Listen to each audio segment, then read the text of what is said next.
I like that. I feel like that's really cool to know. That's just something that I'm sure a lot of people, fans, wouldn't know about Tom, is the ways that he helps protect you in a game. That's something that a fan isn't going to know watching, and so that's a really cool thing. That's why guys love playing with Tom. You know, he's gonna protect us across the middle and things like that. So when you go in there, you got to worry about it. I think the one thing about football that's changed over the years, which I think is really hard for someone like me who's played a long time to watch, is like it's not being taught the right way. Like a quarterback should only throw the ball to certain places because your receiver is in danger of getting hit. For example, when I used to play against Ray Lewis, I wouldn't throw the ball to the middle of the field because he'd go after you and he would hit and we didn't always have the biggest receivers, but he would hit him and knock him out of the game.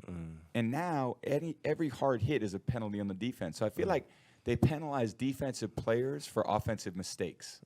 So, like, if a quarterback, I was watching the Chicago Bear game, the quarterback messes up, doesn't see the blitzer, or the line screws up. I don't know what happened. But the quarterback or the line on offense, the defensive player comes in and hits him hard, and they throw a flag on the defense.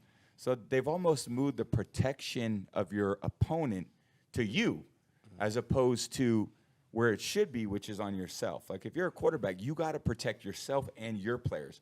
It shouldn't be the responsibility of your opponent to protect you. And I think that's it creates really bad habits for players because you feel like I can basically do anything. I could run and not slide. I can throw my receiver into any coverage and not have any repercussion for it. The only thing they're going to do is they're actually going to blame the defensive player for making a good, solid hit, and now the defensive player is going to feel like, oh, I can't do that, even though I feel like it was an offensive mistake. So in the end, I think it's a really disservice to the sport. Because the sport isn't being played at a high level like I believe that it once was. It actually deteriorates because you're not teaching the players the reasons and the fundamentals of what the sport should be. Right. And